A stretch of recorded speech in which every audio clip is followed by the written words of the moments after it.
Hello friends, once again you are welcome on this channel. तो पिछले class में हम लोग ज्योमेट्रिक प्रोग्रेशन के बारे में पढ़े थे, उसके डेफिनेशन के बारे में, उसके जनरल टर्म के बारे में, ज्योमेट्रिक प्रोग्रेशन के फर्स्ट एंड टर्म के सम के बारे में पढ़े थे और इम्प्लाइड जीपी के बारे में पढ़े थे और उससे रिलेटेड बहुत सारे कॉन्सेप्चुअल क्वेश्चन भी किए थे। तो आज की क्लास में हम डिस्कस करने वाले हैं प्रॉपर्टीज ऑफ ज्योमेट्रिक प्रोग्रेशन के बारे में।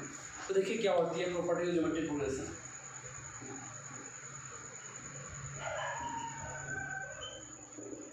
प्रॉपर्टीज ऑफ ज्योमेट्रिक प्रोग्रेशन के बारे में पढ़ने वाले हैं। तो पहला प्रॉपर्टी क्या है, उसका डेफिनेशन ही है, if A B C are in G P. पहला प्रॉपर्टी देखिए P1 क्या कहता है, अगर ए बी सी मेरा जीपी में हो तो डिफरेंशियल से हम क्या जानते हैं, b upon a equal to c upon b होता है और यहाँ से क्रॉस मल्टीप्लिकेशन कर देंगे हम तो B square equal to A C हो जाता है। That means b equal to A C का under root A and C, A into C. तो क्या देखें, अगर ए बी सी अगर जीपी में हो तो बीच वाला टर्म जो है वो इक्वल होता है स्क्वायर रूट ऑफ दोनों अगल बगल वाले टर्म के प्रोडक्ट के, दोनों अगल बगल वाले टर्म के प्रोडक्ट के स्क्वायर रूट के बराबर होता है बीच वाला टर्म। तो प्रॉपर्टी नंबर 2 देखते हैं क्या कहता है। प्रॉपर्टी नंबर 2 है कि मान लीजिए अगर A1 A2 A3 AN-2 AN-1 AN are in GP. अगर मान लीजिए ये सारा टर्म जीपी में हो तो दूसरा प्रॉपर्टी क्या करता है, जो बिगिनिंग से फर्स्ट टर्म और लास्ट से फर्स्ट टर्म का प्रोडक्ट ये इक्वल होगा बिगिनिंग से सेकंड टर्म, ये लास्ट से सेकंड टर्म ये इक्वल होगा बिगिनिंग से थर्ड टर्म, लास्ट से थर्ड टर्म। क्या होगा ये AN-2 ये इक्वल होता है, ये क्या होता है कांस्टेंट होता है। क्या बोले, for any GP the product of terms equidistance from beginning and ends are always constant और इक्वल। ये हो गया प्रॉपर्टी नंबर 2। आइए प्रॉपर्टी नंबर 3 पढ़ते हैं। प्रॉपर्टी नंबर 3 में वही है कि 3 कंसेक्यूटिव टर्म्स इन जीपी कैसे एज्यूम करेंगे, है ना। How to assume,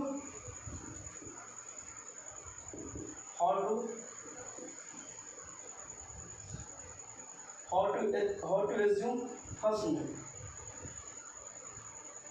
3 consecutive terms in GP में 3 consecutive terms कैसे assume करेंगे, देखिए कैसे assume करेंगे। A अपॉन R, A और AR। जब भी हमें किसी प्रॉब्लम को बनाने में 3 कंसेक्यूटिव टर्म्स को एज्यूम करना पड़ेगा तो हम इस तरह से करेंगे। क्यों करेंगे इस तरह से, क्योंकि ये तीनों का प्रोडक्ट देखिए क्या होता है, इस तीनों को प्रोडक्ट में आर और आर कैंसिल हो जाता है और कहने का वो 3 टर्म है लेकिन इसमें अननोन केवल एक ही बच पाता है अगर प्रोडक्ट हम लेते हैं तो। इस कारण से इस तरह से एज्यूम करेंगे। उसी तरह से प्रॉपर्टी 3 का दूसरा टर्म देखिए, 4 कंसेक्यूटिव टर्म्स इन जीपी हम कैसे निकालेंगे। तो ये भी सिंपल है, A upon R cube A by R A R cube. 4 consecutive terms in GP can be assume like this. इस तरह से हम एज्यूम कर सकते हैं। अब अगर बात रही कि 5 कंसेक्यूटिव टर्म्स हम जीपी में कैसे एज्यूम करेंगे, तो ये इस तरह करेंगे, A upon R square A by R A R और ए आर स्क्वायर। ये सब में एक चीज कॉमन है कि सबका प्रोडक्ट अगर लेते हैं तो अननोन केवल एक ही बचता है ए। इससे प्रोडक्ट लीजिएगा तो ये सारा आर कैंसिल हो जाएगा। तो ये हुआ थर्ड प्रॉपर्टी। और फोर्थ प्रॉपर्टीज के बारे में आइए हम लोग बात करते हैं। प्रॉपर्टी नंबर 4,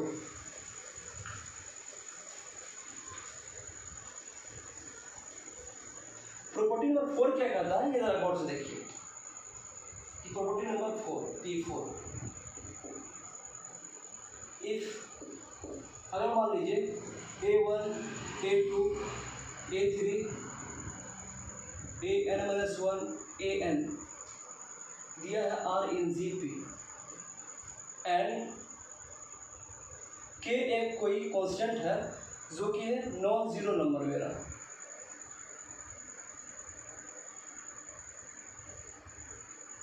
K मेरा कोई नॉन जीरो नंबर है।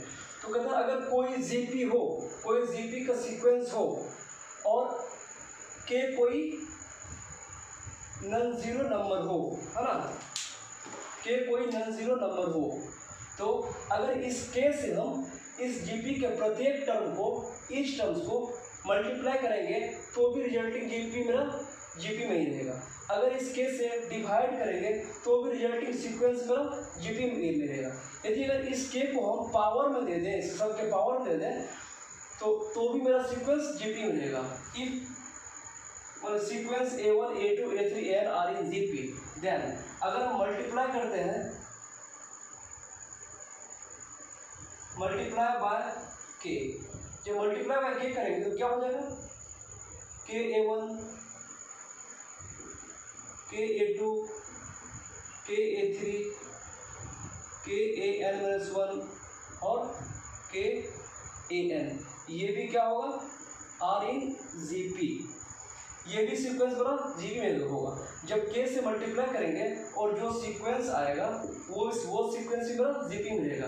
अगर मान लीजिए डिवाइडेड बाय के, डिवाइड बाय के, अगर मान लीजिए के अननोन नंबर है, के कांस्टेंट नॉन जीरो नंबर है, अगर के से हम ईच टर्म में डिवाइड करते हैं तो क्या आता है देखिए, तो मेरा सीक्वेंस क्या बनेगा, A1 बाय के, A2 बाय के, A3 बाय के, AN-1 बाय के और AN बाय के, ये भी क्या होगा, रिजल्टिंग सीक्वेंस भी क्या होगा मेरा जीपी में ही रहेगा, है ना। अब देखिए इसमें देखिए, ये तो जीपी में था, जीपी में क्यों था, क्योंकि A2/A1 इक्वल टू A3 क्या देखिए, A2/A1 यहाँ बराबर होगा A3/A2 का, अगर ये जीपी में है तो। अब अगर ये सीक्वेंस के से मल्टीप्लाई कर दिए, फिर भी देखिए आप के से जो मल्टीप्लाई कर दिए, फिर भी अगर दो टर्म का रेशियो निकालिए क्या हो जाएगा, के A2 के A1, के से के कट गया, ये इक्वल टू होगा के A3 के A2, फिर के से के कट गया, बाकी सेम वही आ गया। अब अगर इसमें देखते हैं, के से डिवाइड किए, फिर भी दो टर्म का रेशियो निकालिए, A2 के डिवाइड बाय A1 के इक्वल टू क्या हो जाएगा, A3 के डिवाइड बाय A2 के, फिर के से के कैंसिल, के से के कैंसिल, यहाँ से क्या आ गया, A2/A1 इक्वल टू A3/A2। क्या देख रहे हैं, अगर किसी नॉन जीरो नंबर से अगर हम डिवाइड भी कर दे रहे हैं या मल्टीप्लाई कर दे रहे हैं तो उस सीक्वेंस में कोई चेंज नहीं होता है, उस सीक्वेंस वो रिजल्टिंग सीक्वेंस भी मेरा जीपी में ही रहता है। अब क्या है, रेज्ड पावर बाय के, अगर के की पावर हम कर दे तो क्या होता है देखिए, A1 की पावर के टर्म क्या हो जाएगा, A2 की पावर के, A3 की पावर के, AN-1 की पावर के और AN के पावर के, ये भी सीक्वेंस मेरा क्या होगा, जीपी में ही होगा, है ना, ये भी सीक्वेंस मेरा जीपी में ही होगा, है ना। तो इस टाइप से ये 4 नंबर प्रॉपर्टी ये कहती है कि किसी भी नॉन जीरो नंबर जब हम डिवाइड करते हैं, मल्टीप्लाई करते हैं तो कोई चेंजिंग नहीं होता है, कब, जब ऊपर वाला सीक्वेंस मेरा जीपी में ही हो। अब आते हैं प्रॉपर्टी नंबर 5 पे, देखिए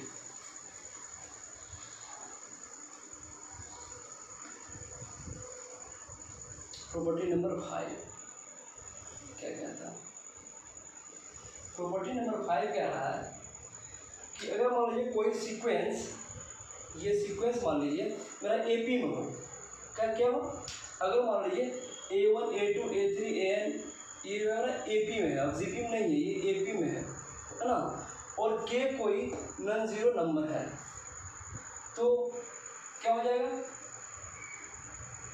A1 के पावर के, हाँ के कोई नॉन जीरो नंबर है, तो अब क्या होगा, के पावर A1, के पावर A2, के पावर A3, के पावर AN-1 और के टू दी पावर AN, ये मेरा क्या होगा, जीपी में होगा, आर इन जीपी, ये ऑलवेज जीपी में रहेगा, ये याद रखिए। अगर मान लीजिए कोई sequence A1 A2 A3 AN AN-1 ये एपी में है और के कोई नॉन जीरो नंबर है ना, के कोई नॉन जीरो नंबर है, तो अगर k के पावर a1, k के पावर a2, k के पावर a3, ये सारा क्या हो जाएगा, ये GP में हो जाएगा। ये प्रॉपर्टी नंबर 4। तो आइए बात करते हैं प्रॉपर्टी नंबर 5 की। प्रॉपर्टी 5 क्या कहती है? प्रॉपर्टी 5 कहती है if a1, a2, a3, an are in GP and इसका कॉमन रेशियो है मान लीजिए R1 है, और फिर दूसरा कोई है sequence B1, B2, B3, Bn, ये भी मेरा क्या है R इन GP, और इसका कॉमन रेशियो है हम मानते हैं R2 है। तब कोई सीक्वेंस, एक ऐसा सीक्वेंस जो इसके टर्म्स के प्रोडक्ट हो, वो क्या होगा? जैसे टर्म्स का product A1, B1, A2, B2, A3, B3, AN, BN are also in GP, है ना? ये क्या होगा? ये भी GP में ही होगा। आर ऑल्सो इन GP, ये भी GP में होगा, जिसका कॉमन रेशियो क्या हो जाएगा R1 इंटू R2 के बराबर। याद रखिए, जब कोई दो GP का सीक्वेंस हो, ये GP है और ये सीक्वेंस में GP में है और ये सीक्वेंस में GP में है, जब दोनों के टर्म्स के प्रोडक्ट को हम लिखते हैं तो वो रिजल्टिंग सीक्वेंस ही मेरा GP में होता है, और उसका कॉमन रेशियो होता है वो दोनों सीक्वेंस के, वो दोनों GP के कॉमन रेशियो के प्रोडक्ट के इक्वल होता है। हाँ, अब आते हैं प्रॉपर्टी नंबर 6 पे। प्रॉपर्टी नंबर 6 क्या कहता है? कहता है इफ मान लीजिए A1, A2, A3, AN are in GP where AI क्या है ग्रेटर देन 0। अब यहाँ क्या कह रहा है? अगर मान लीजिए कोई पॉजिटिव नंबर का GP है, पॉजिटिव नंबर का सीक्वेंस है जो कि GP में हो, देन तब अगर इसे हम लॉग ले लेते हैं, लॉग बेसी A1, लॉग बेसी A2, लॉग बेसी A3, लॉग बेसी AN, ये जो बेस है, बेस हम कुछ भी ले सकते हैं। मान लीजिए हम ई लेते हैं, आप कुछ भी ले सकते हैं। ये आप कह सकते हैं log A1, log A2, log A3, ये लॉग AN, बेस कुछ भी ले लीजिए। तो ये भी जो मेरा होगा, ये भी R इन किसमें होगा?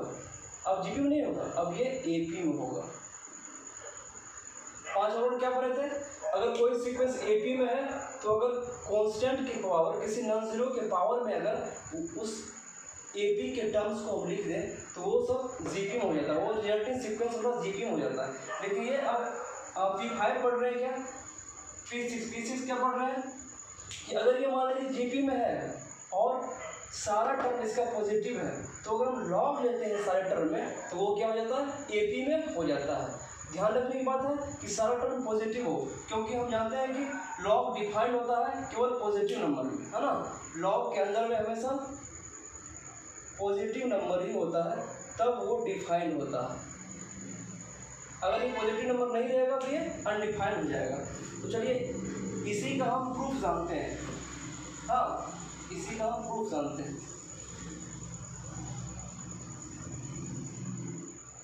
अब देखिए इसका प्रूफ, इसी का प्रूफ देखिए।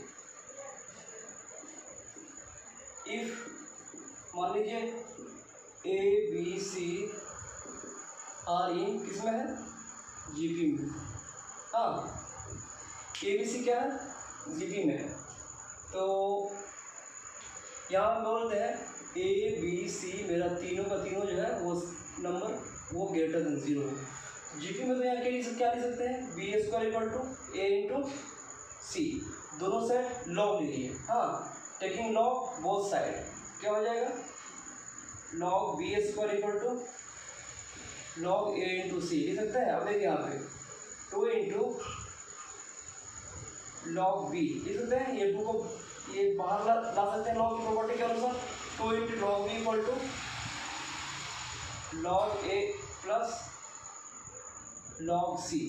तो क्या देते थे, अगर कोई three term A B C मेरा ए पी में रहता था तो आप क्या बोलते थे, 2 इंटू बीच वाला term equal to summation of दोनों साइड वाला टर्म के। यहाँ भी देखिए क्या क्या है, 2 into log B equal to log A plus log C. तो हम तो कह सकते हैं hence log A log B and log C are in A P. ये हो गया। तो अभी हम लोग पढ़ रहे थे ज्योमेट्रिक प्रोग्रेशन के प्रॉपर्टी के बारे में। तो आइए अब हम लोग डिस्कस करते हैं ज्योमेट्रिक मीन के बारे में। ज्योमेट्रिक मीन क्या होती है, क्या डिस्कस करेंगे हम लोग, ज्योमेट्रिक मीन। इसे डिनोट करते हैं जी फॉर ज्योमेट्रिक और M for mean. Geometric mean discuss करने से पहले आइए हम लोग थोड़ा पीछे चलते हैं। जैसे कि ए बी कोई दो नंबर था, तो इसका अर्थमेटिक मीन कैसे निकाल देते हैं, ए प्लस बी अपॉन 2, यानी इसको लिख सकते हैं ए प्लस बी इंटू 1/2, लिख सकते हैं ना। अब इसी तरह मान लीजिए 3 नंबर था ए बी सी, ये मेरा दिया हुआ था ए पी में, तो इसका अर्थमेटिक मीन कैसे निकाल देते हैं, टोटल नंबर का सम अपॉन 3। इसे ऐसे भी लिख सकते हैं ए प्लस बी प्लस सी इंटू 1/3, है ना। इसी तरह ये वो ज्योमेट्रिक मीन पढ़ते हैं, ज्योमेट्रिक मीन के बारे में। अगर कोई दो नंबर है ए एंड बी, तो इसका ज्योमेट्रिक मीन कैसे निकालेंगे, तो आइए देखते हैं। यहाँ क्या था, दो नंबर था, दो नंबर का अर्थमेटिक मीन कैसे निकालें, दोनों का सम डिवाइडेड बाय 2। अब यहाँ ऐसा करेंगे, दो नंबर है, दोनों का ज्योमेट्रिक मीन कैसे निकालेंगे, यहाँ सम के प्लेस पे आप मल्टीप्लाई कर दीजिए इसको a इंटू बी, और ये जो मल्टीप्लिकेशन 1/2 था इसको ऊपर भेज दीजिए 1/2। यानी क्या किया, दो नंबर का जीएम कैसे निकालेंगे, दोनों का प्रोडक्ट, दो नंबर का प्रोडक्ट, और ऊपर पे 1 अपॉन कितना कर देंगे, जितना नंबर है। अगर 3 नंबर है ए बी सी, और ये मान लीजिए जीपी में है, ये मान लीजिए ए बी सी, ये किस में है, जीपी में है, तो हम जीएम कैसे निकालेंगे, उसका जीएम निकालेंगे, तीनों का product A into B into C, और की पावर क्या करेंगे 1/n। तो यही हो जाएगा मेरा 3 नंबर का जीएम। तो इसे मानिए इक्वेशन, इसे मानिए इक्वेशन 1, है ना। और अब पढ़िए लेट, मानते हैं कि if A B C are in GP, है ना। ज्योमेट्रिक मीन का डिफरेंस समझिए कैसे निकाला जाता है, जितने नंबर का आपको ज्योमेट्रिक मीन निकालने को कहेगा उस सारे का प्रोडक्ट कर दीजिएगा, उसके ऊपर में पावर ले लीजिए कितना, 1 अपॉन कितना, जितना टोटल नंबर है, वही ज्योमेट्रिक प्रोग्रेशन का, वही ज्योमेट्रिक प्रोग्रेशन के टर्म का जो मीन निकल जाएगा, ज्योमेट्रिक मीन निकल जाएगा। अब बात करते हैं, अगर ए बी सी मेरा ज्योमेट्रिक प्रोग्रेशन में हो, जीपी में हो, तो यहाँ से हम डिफरेंस जानते हैं, बी स्क्वायर इक्वल टू क्या होता है, ए सी, जानते हैं ना, B square equal to A C. तो हम यहाँ से लिख सकते हैं B equal to root under A C, लिख सकते हैं ना। और देखिए फ्रॉम इक्वेशन 1 and 2, इसे मानिए 2, from equation 1 and 2, 1 and 2 compare कीजिए क्या होगा। ये तो क्या था, ये तो जीएम था, किसका, ये ए और बी का जीएम था, ए और बी का जीएम था ए इंटू बी की पावर 1/2। तो ए और सी का जीएम क्या हो जाएगा, ए और सी का जीएम ए इंटू सी की पावर 1/2, यानी कि अगर यहाँ पे हम ए एंड सी कर दें तो ये क्या हो जाएगा, ए इंटू सी की पावर 1/2 हो जाएगा। अब दोनों से कंपेयर कीजिएगा तो क्या लगेगा आपको, ये जो बी जो है इक्वल टू है जीएम ऑफ ए एंड सी, है ना। बी जो इक्वल टू है जीएम सी ए एंड सी, यानी कि हम क्या देखें, अगर ए बी सी मेरा कोई 3 कंसेक्यूटिव टर्म्स है किसी जीपी का, तो बीच वाला टर्म जो होगा ये दोनों साइड वाला टर्म का जीएम होगा। एपी में क्या था, बीच वाला टर्म जो है ये दोनों टर्म साइड वाला टर्म का एम था, और यहाँ बीच वाला टर्म दोनों साइड वाला टर्म का जीएम है। If A B C are A B, in GP, then B is the GM of A and C, है ना। तो ये होती है ज्योमेट्रिक प्रोग्रेशन के बारे में। अब हम लोग आगे देखते हैं, देखते हैं ये यहाँ से एक रिजल्ट लाते हैं। यहाँ से मेरा एक रिजल्ट आएगा, देखिए रिजल्ट कैसे आएगा। ये थोड़ी कॉन्सेप्ट वाली बात अब पढ़ते हैं। यहाँ क्या देखें हम, यहाँ देखें जो if can ABC are in GP, तो B क्या कहलाता है, B कहलाता है GM of A and C, और उसका वैल्यू क्या होता है, B इज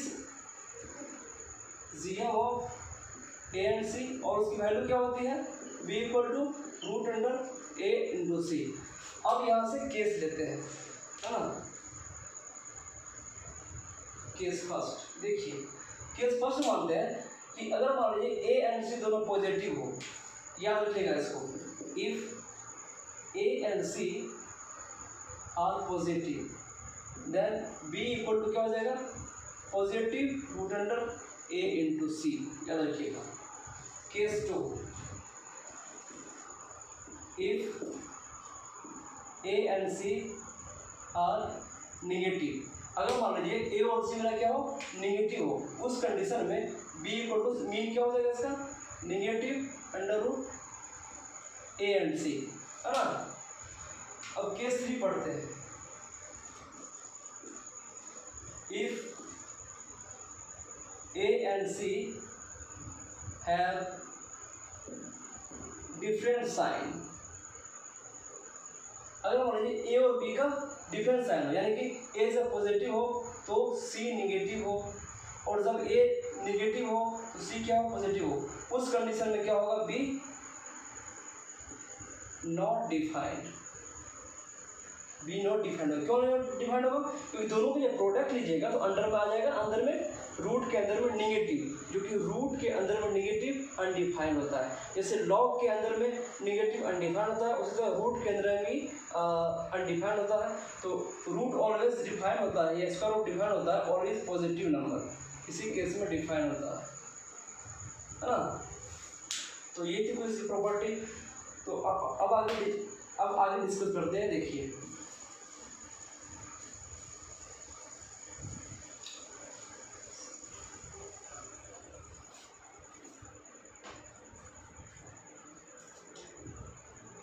अब हम डिस्कस करने वाले हैं क्या, तो डिस्कस करने वाले हैं GM of n numbers of GP के n नंबर का GM क्या होगा। अभी हमने क्या पढ़ा था, अभी पढ़ा था जब दो नंबर हो A1 A2 तो इसका GM क्या हो जाएगा, पढ़ा था ना अभी, A1 इंटू A2 दोनों टर्म का प्रोडक्ट, ऊपर में 1 अपॉन जितना नंबर ऑफ टर्म है वो 2। अगर A1 A2 A3 ये अगर GP में हो तब GM क्या हो जाएगा, इसका टोटल GM हो जाएगा इसका A1 A2 A3 सारे के टर्म का प्रोडक्ट अपॉन 1 अपॉन जितना नंबर ऑफ टर्म है, कितना नंबर ऑफ टर्म है 3। अगर मान लीजिए A1 A2 A3 A4 ये मेरा GP ज्योमेट्रिक प्रोग्रेशन हो तो इसका GM कैसे निकालेंगे, GM हो जाएगा टोटल टर्म्स का product A1 A2 A3 A4 का प्रोडक्ट अपॉन में क्या हो जाएगा, जितना नंबर ऑफ टर्म है उतना नंबर ऑफ टर्म पावर चला जाएगा 1 अपॉन उतना नंबर ऑफ टर्म। और इसी तरह आगे बढ़ते जाइए, है ना। अब देखिए if A1 A2 A3 AN ये मेरा GP में, ये GP में हो तब इसका GM क्या हो जाएगा, सेम वही चीज जिसका GM निकालना हो वो सारे टर्म का प्रोडक्ट, सारे टर्म प्रोडक्ट कीजिए A1 into A2 into A3 dot dot dot AN, इसके पावर कितना हो जाएगा 1 अपॉन जितना नंबर ऑफ टर्म्स है वो ये हो जाएगा। तो GM of n numbers of GP ये हो जाता है ना। अब आइए आगे पढ़ते हैं। जैसे कि हम लोग अर्थमेटिक प्रोग्रेशन में पढ़े थे कि दो टर्म के बीच में, दो नंबर के बीच में एन एम कैसे हम पुट करते हैं, उसी तरह से अब हम पढ़ेंगे कि दो नंबर के बीच में एन जी एम कैसे इंसर्ट करते हैं। तो अब हम लोग सीखेंगे कि दो पॉजिटिव नंबर के बीच में एन जी एम्स कैसे इंसर्ट करते हैं। उससे पहले एक प्रॉब्लम देखते हैं। क्वेश्चन क्या कहता है, find a G M of 9 and 4। 9 और 4 का एक्सियम निकालने बोल रहा है। तो हम मानते हैं कि B is a G M of 9 and 4। तो क्या हो जाएगा, 9 and B and 4 ये क्या हो जाएगा, जीपी में होगा। तो जीपी में होगा तो बी स्क्वायर इक्वल टू क्या हो जाएगा, 9 × 4 equal to 36। Mod B equal to क्या हो जाएगा, √36। तो यहाँ से बी की वैल्यू क्या हो जाएगी, ±6। हाँ, +/6 आ जाएगी। तो देखिए तो कौन सा वैल्यू होगा आप खुद सोचिए। तो अभी तो हम बता रहे हैं, आप खुद सोचिए प्लस वैल्यू होगा या -6 होगा या दोनों होगा। जो भी हो सीक्वेंस तो इस तरह बनेगा। अगर पॉजिटिव लीजिएगा तो 9 + 6 और 4 बनेगा, और अगर नेगेटिव लीजिएगा तो 9 - 6 और 4 बनेगा सीक्वेंस। तो क्या होगा तो हम खुद सोचिए। देखिए हम बताते हैं क्या होगा। हम अभी जस्ट क्या पढ़े थे कि अगर ए बी सी ये मेरा जीपी में है तो b = √AC। अब क्या ए और सी के साइन के बारे में पढ़े थे। जब ए और सी मेरा दोनों पॉजिटिव हो तो b = होगा +AC +A × C। तो +A × C होगा पॉजिटिव नंबर होगा, ये नेगेटिव है, नेगेटिव ये गलत है, ये वैल्यू नहीं होगी, वैल्यू होगी +6, ये सही है। तो आइए अब हम लोग पढ़ते हैं कि दो नंबर के बीच में हम एन जी एम को कैसे इंसर्ट करते हैं। हाँ,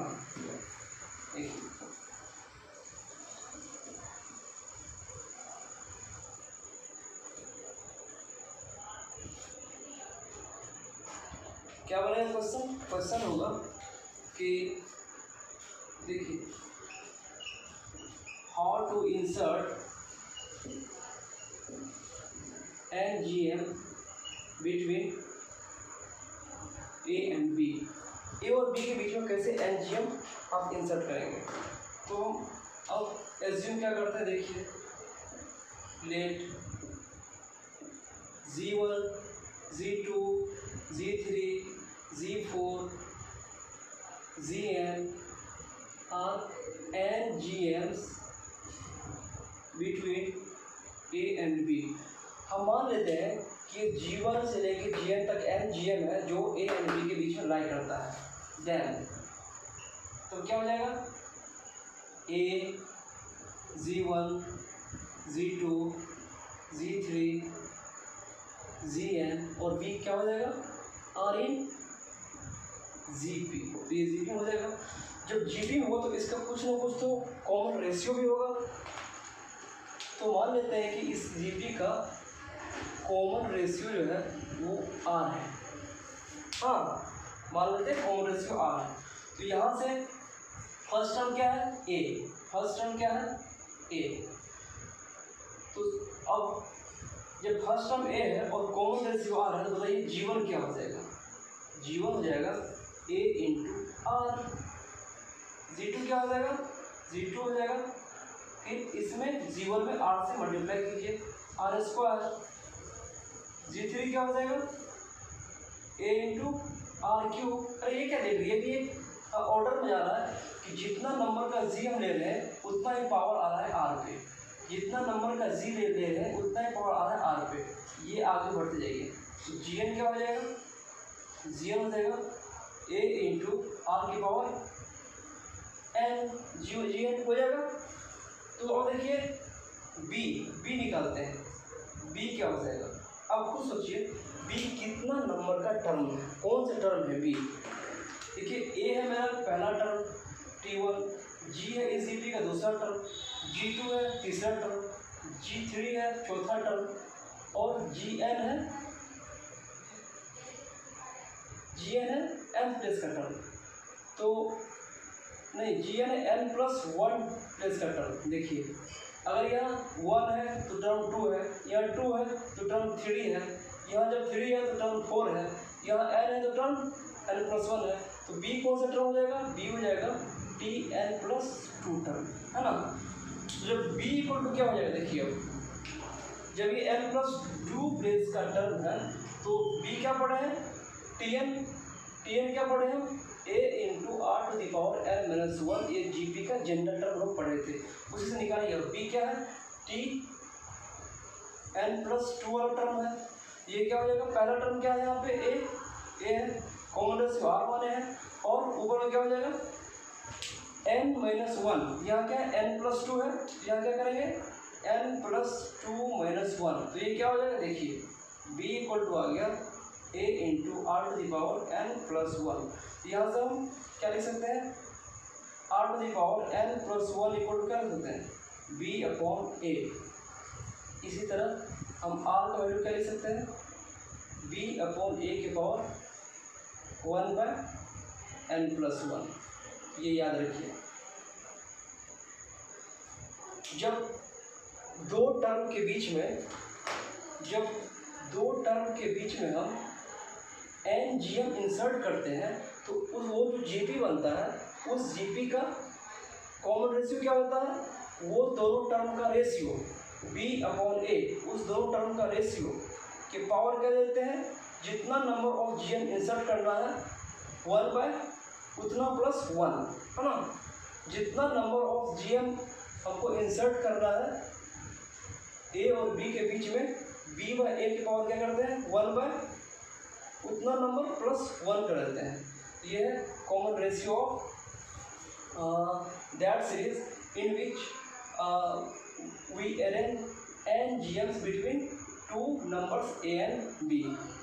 Now we are going to see what will happen if we will take product from G1 to Gn।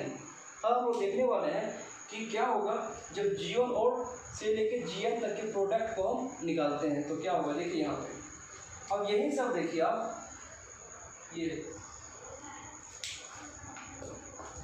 अब यहीं से देखिए हम प्रोडक्ट ला देते हैं, प्रोडक्ट ऑफ NGM। हाँ, हम क्या ला देते हैं? Product of NGM, product of NGMs between A and B। क्या होता है? क्या होगा प्रोडक्ट? वही होगा G1, G2, G3, Gn, ये प्रोडक्ट क्या हो जाएगा देखिए, ये सब प्रोडक्ट हो जाएगा। तो A कितना बार आया है? A कितना बार आया है इसमें? 1 2 3 n बार आया है, तो A टू द पावर हम n कर सकते हैं। और R कितना बार आया है? R पर क्या है? 1 2 3, ये जब प्रोडक्ट होगा तो इसका क्या हो जाएगा? इसका पावर सम के रूप में हो जाएगा, यानी इसका पावर सम के फॉर्म हो जाएगा, 1 + 2 + 3 + 4 प्लस n तक ही होगा ना, यहाँ 1 से लेके n तक है। तो इसको सॉल्व करते हैं, क्या आता है देखिए, a to the power n into r to the power, ये क्या देखें, यह फर्स्ट n नेचुरल नंबर का सम है, इसका सम क्या होता है? r to the power n into n + 1/2, ये होता है नेचुरल नंबर का सम। अब r का वैल्यू हम यहाँ से इस जो r निकला है कॉमन रेशियो, इस r का वैल्यू को हम वहाँ पुट कर देते, देखिए क्या होता है, ये होता है a to the power n हो जाएगा इंटू r क्या है? b/a के पावर 1/n+1, इसके पावर कितना है? n इंटू n+1/2, ये है ना। अब देखिए यहाँ से पावर, ये तो पावर तो मल्टीप्लाई हो जाता, ये n+1 से n+1 कैंसिल हो जाएगा, तो यहाँ से क्या लिख सकते हैं इसको? a के पावर n इंटू